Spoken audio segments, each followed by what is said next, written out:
If you took everything on the internet, threw in some dark humor, and then a little like 10-year-old child that has to climb all the way up into the stratosphere, you would pretty much perfectly imagine the game Only Up. If you've been anywhere on Twitch or YouTube or even TikTok, you've probably seen this game all over the place, and that is the game we are going to be doing the review on today.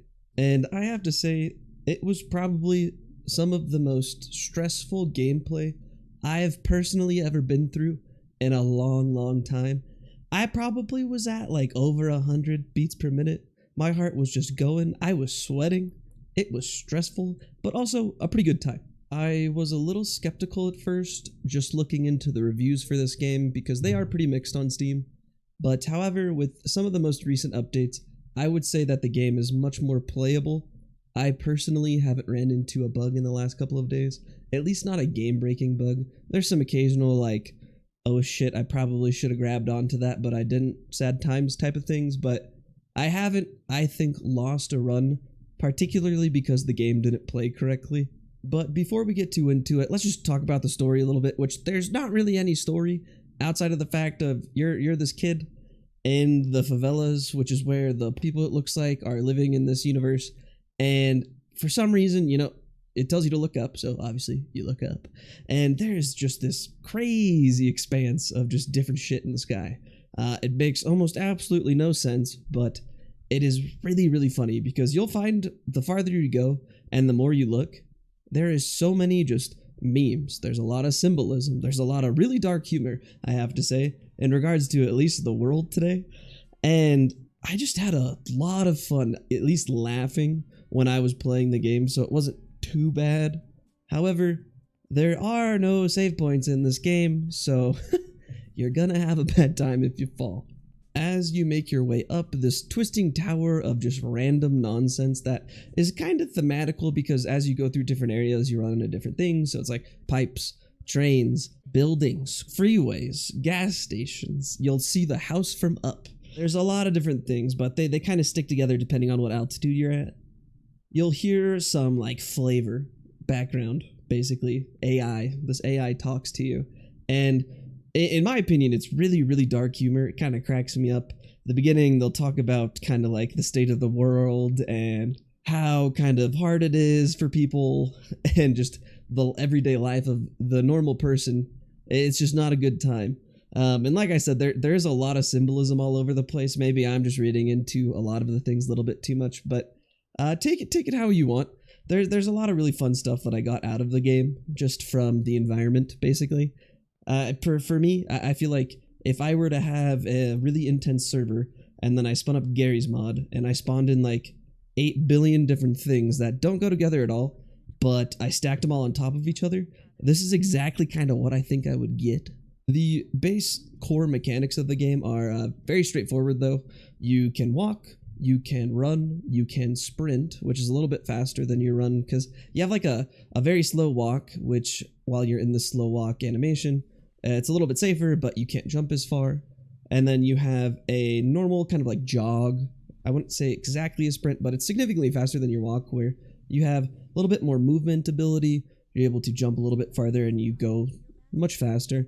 And then lastly, you have sprint. Sprinting will make you run significantly faster. You'll jump a lot farther. But for me, I was only touching sprint if I had a flat piece of ground and like 100 feet in front of me. Otherwise, if I had the opportunity, I was probably walking. I'm very risk averse when it comes to games like this. And obviously, since there's no saves, if you fall, depending on how far you fall down, you might have to restart. My first playthrough, I took a long time, I gotta say. I went through for about an hour and like 30 minutes to get to this certain point, and I guess I just chose wrong in the direction I was supposed to go. Got attacked by a T-Rex, and it pushed me all the way to the bottom of the ground where I started. I then proceeded to go watch a speedrunner, and my hour and a half of progression took him about 6 minutes. So, suffice it to say, if you don't want to compare yourself to other people, do not go watch a speedrunner. If you just want to see how the game plays through, though, go, watch a speedrunner. You'll see that they take advantage of a lot of mechanics that others might be a little bit more timid to take care of. There are these beds that you'll see all over the place, and I found out accidentally because I fell on one of them. I wasn't sure if my little kneecaps would be able to handle a fall. So I was like, oh, I'll land on this bed. Obviously, it's going to hurt less. And you actually get bounced back up. But the cool thing about these beds is that it doesn't matter how high you jump on them from. You can just basically jump on them from floor level or the same level that the bed's on, and they will launch you. And so a lot of these speedrunners you'll see take advantage of these beds. There's also trampolines that do the same exact thing, and they launch you. They launch you pretty far. So I was always very afraid to use these things because they're not in the easiest kind of spots. So if you miss, you are going to fall significantly farther. But for someone that's probably going to restart if they miss, not that big of a deal. And then as you make your way through, you're able to kind of like grapple, I guess. That's probably not a good word for it. Maybe grab onto things as you make your way along all of these kind of obstacles. Different sizes of obstacles. There's large ones, there's small ones, there's ginormous ones, there's very tiny ones.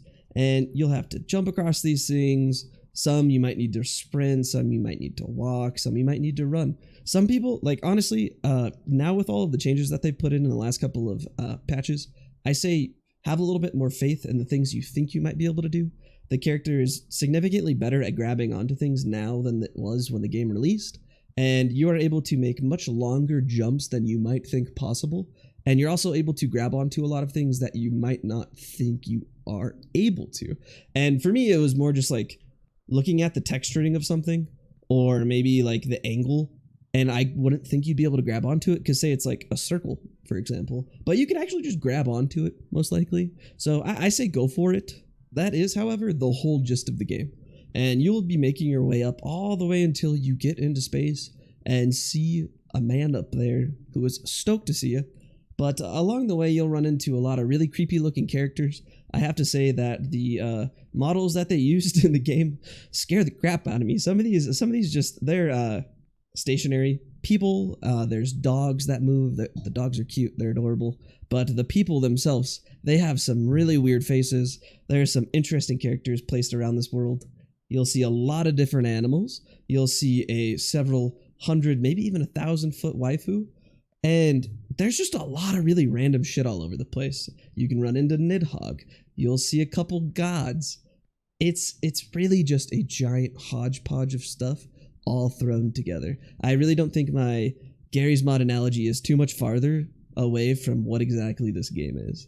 Now, kind of moving on to the people that I think would actually enjoy this game, the ones that I do recommend buy this game, definitely gonna be someone that is okay with failing. One of the biggest problems with this game is that there is no save feature, and while I understand a little bit why they might not have that in there, I do think that it's basically just extremely detrimental to like 95% of the player population, honestly, because for most people, we want to be able to stop in the middle of something. Maybe like you have 30 minutes to play this game, right?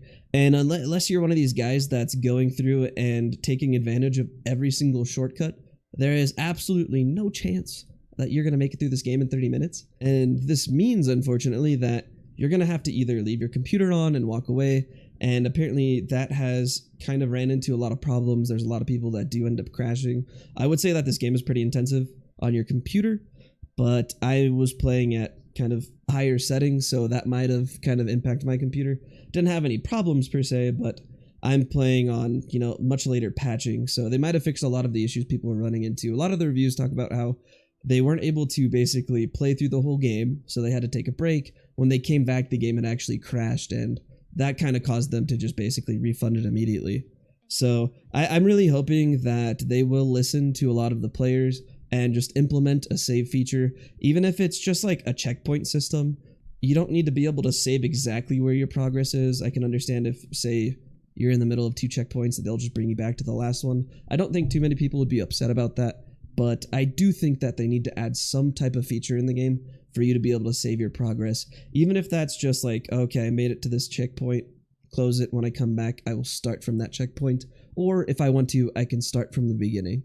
But I would say 95 to 99% of the players that are playing this game just want to be able to make it through the game once, and that is such a hard but fun time. I can understand why you falling after 2 hours all the way down to the ground, or maybe just even losing like 40 minutes of progress, probably wants to, it makes you want to get off. And without some type of save feature, you're not able to do that. You have to keep playing. And just for everyone, I think that's a really poor decision if you're trying to kind of market this to everybody. Clearly, this game has been doing very well for streamers as well as content creators. I think particularly that is just a very fun game to watch people play, because you really get to see a lot of emotion from the people playing the game. So I think that makes it a very fun viewing experience, basically. Because I mean, even for me, I was extremely stressed out when I was playing this game. I was taking things very, very slow, especially in the beginning when I didn't have an understanding of what exactly your character could do. And I didn't have too many terrible falls until I literally had the worst one of them all, where I fall all the way down. And I was like, well, that's a good stopping point for the day.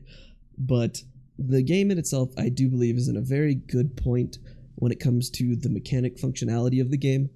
However, I feel like if you're the type of person that's going to be extremely, extremely upset after you kind of lose like 2 hours of progression, or maybe even 30 minutes, which is completely understandable, you probably want to just wait until they implement some type of save feature, because I just don't think you would have a good time with this unless you're like, damn, I lost it. Let's go play something else. Maybe I'll take a break and then I'll come back to it.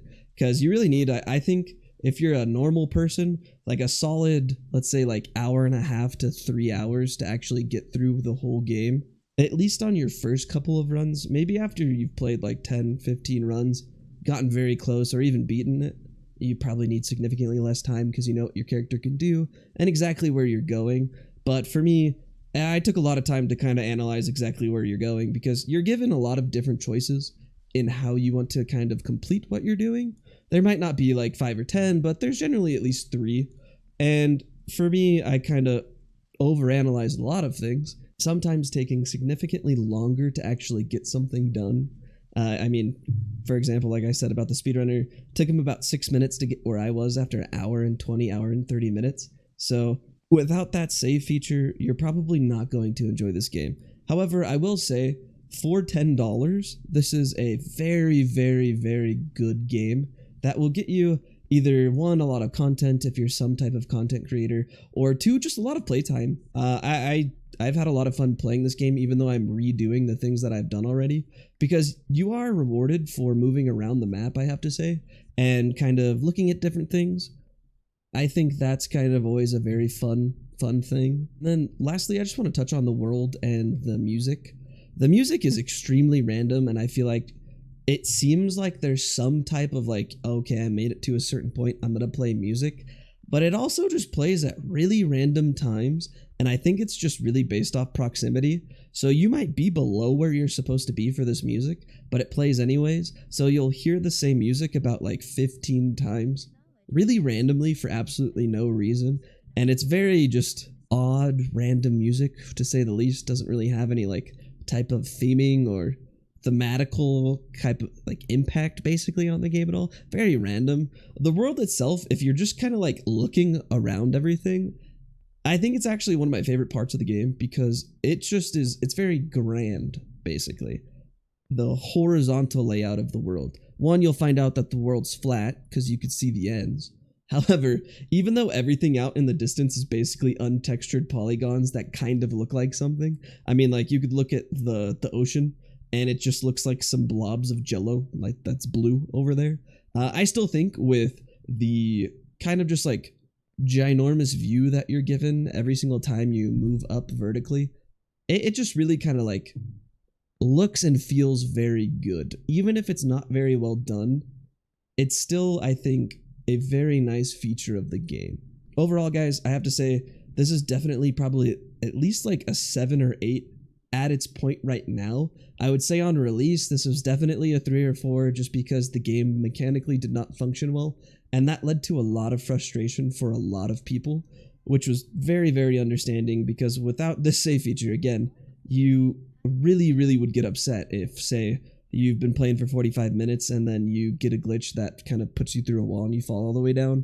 So now that they've fixed a lot of their bugs, as well as implemented some features, like they've made it easier to cling on to things, there's larger hitboxes for what you're able to grab onto, I think you'll have a much more enjoyable time playing this game now.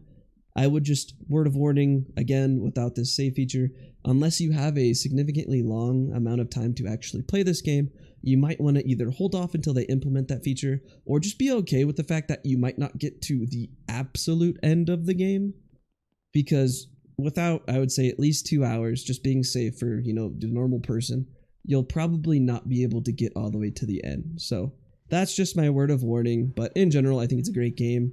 If you guys have any really fun stories from your guys' playthroughs, definitely let me know. Here is me falling all the way from the stratosphere down into the ground. I didn't really try to save it because I knew once I fell past a certain amount, I was kind of just like completely over it and I didn't want to play anymore. But I hope you enjoy my misery. As always, appreciate the likes and subscribes, and I will see you on the next one.